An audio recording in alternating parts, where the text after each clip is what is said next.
Trump announces Kennedy Center honorees as he tries to put his stamp on D.C. President Donald Trump visited the Kennedy Center on Wednesday to unveil the next recipients of its hallmark honors, and announced that he would personally host the institution's award show in December. The appearance at the iconic performing arts complex came as Trump seeks greater authority over Washington, D.C., and its most prominent cultural institutions in an aggressive bid to put his stamp on the Democratic-led city.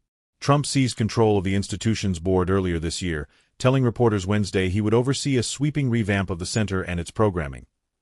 "We ended the woke political programming, and we're restoring the Kennedy Center as the premier venue for performing arts anywhere in the country, anywhere in the world," Trump said. "We have some unbelievable plans."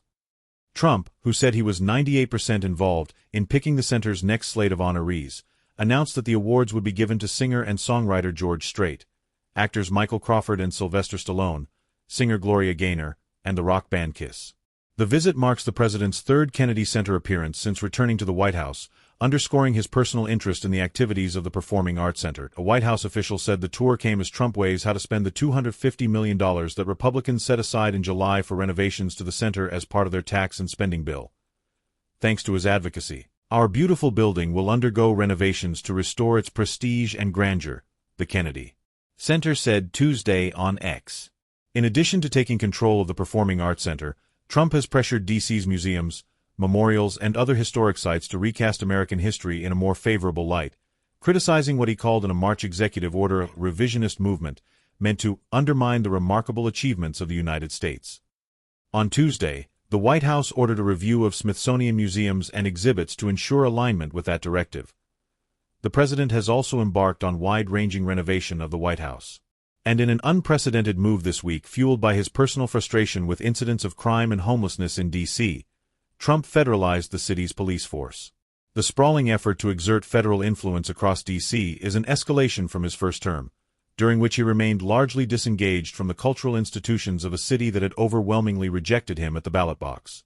Trump notably declined to attend the Kennedy Center honors all 4 years after some of the honorees in 2017 said they would boycott a traditional White House pre-reception. Yet since returning to office, he has prioritized bending key elements of D.C. to his will, as part of what officials have framed as an effort to beautify the city and its key institutions and drive out what Trump has long criticized as woke elements that don't conform to his worldview. The Kennedy Center has served as an early focal point of that project, drawing an institution that had traditionally remained above the fray of partisan politics directly into the center of the nation's culture wars. Trump in February dismissed a slew of Democratic appointees from the center's Board of Trustees, replacing them with aides and allies that included Chief of Staff Susie Wiles and Second Lady Usha Vance. Trump was subsequently elected chairman, with longtime confidant Rick Grinnell installed as the Kennedy Center's new president. The takeover prompted sharp criticism from Democrats and angered artists connected to the Kennedy Center, including the producer of the hit musical Hamilton, who canceled an upcoming run of the show that was supposed to go through 2026. A series of other prominent artists, including director Shonda Rhimes and musician Ben Folds, resigned from their positions at the center. Since then, Trump has taken a hands-on approach to overhauling programming and drawing up plans for renovating the complex. On Monday, the Kennedy Center said it would host the premiere of a film produced by the Christian Broadcasting Network that showcases the remarkable resurgence of faith among the youth in America. It's an early sign of how programming may shift under the Trump-appointed leadership. The movie includes an appearance by Ben Carson, Trump's former Secretary of Housing and Urban Development. That premiere follows an earlier run of Les Miserables, a favorite musical of Trump's, that the president attended in June. The appearance drew a mixed reaction, with some attendees booing Trump and 4 drag queens sitting below the presidential box in protest of his prior vows to rid the Kennedy Center of drag shows. Yet within the GOP, the Kennedy Center has become another rallying point for demonstrating loyalty to Trump.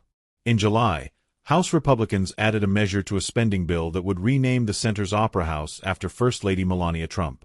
Soon after, Representative Bob Onder of Missouri introduced the Make Entertainment Great Again Act, which would go a step further and strip former President John F. Kennedy's name from the complex in favor of making it the Donald J. Trump Center for Performing Arts.